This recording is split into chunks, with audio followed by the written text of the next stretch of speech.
Congress party पर भ्रष्टाचार और घोटालों के आरोप लगाए हैं।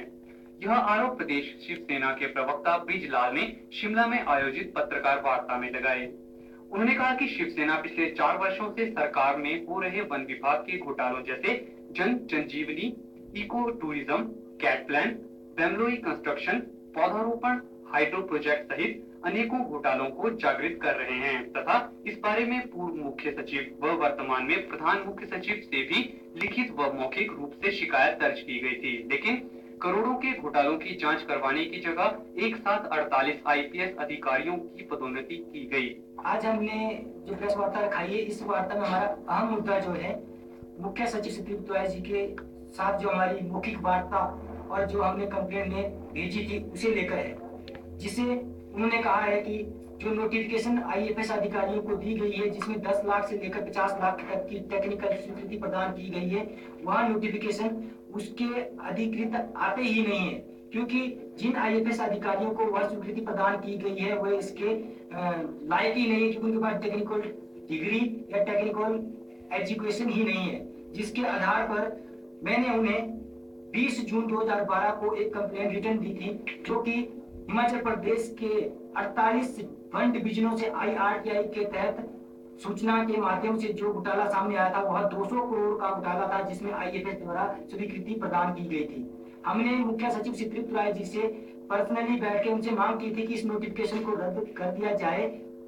ब्रिजलाल ने कहा कि इस पूरे प्रकरण के लिए भाजपा सरकार के साथ विपक्ष कांग्रेस की पूरी तरह से मिलीभगत रही है, जिसके चलते कांग्रेस के कई बड़े नेता इस वन विभाग के भ्रष्टाचार व घोटालों में बराबर के हकदार हैं।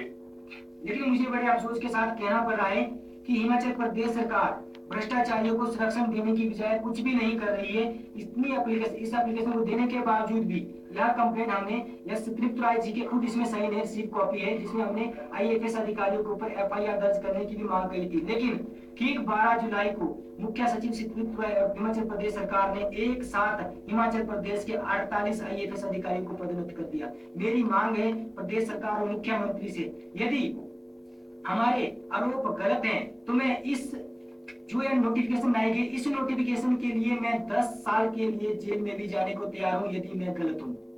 उन्होंने कहा कि शिवसेना भ्रष्टाचार के इन मुद्दों को आने वाले विधानसभा चुनाव में जनता के समक्ष उठाएगी, जिसका खामियाजा भाजपा सरकार व कांग्रेस विपक्षी दल को उठाना पड़ेगा। हम हाईकोर्ट उच्च न्यायालय में भी इस भ्रष्टाचार को लेकर गए हैं, लेकिन अब हमारी जो नेक्स्ट जो हमारा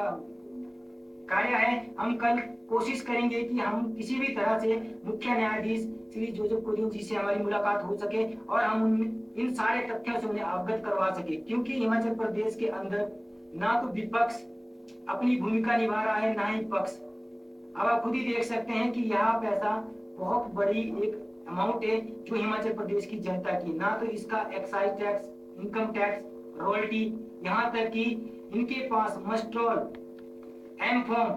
कोई भी ऐसा रिकॉर्ड वन विभाग के अधिकारियों के पास नहीं है जिससे यह पता लगाया जा सके कि यह पैसा इन्वेस्ट किया गया है। Bureau report.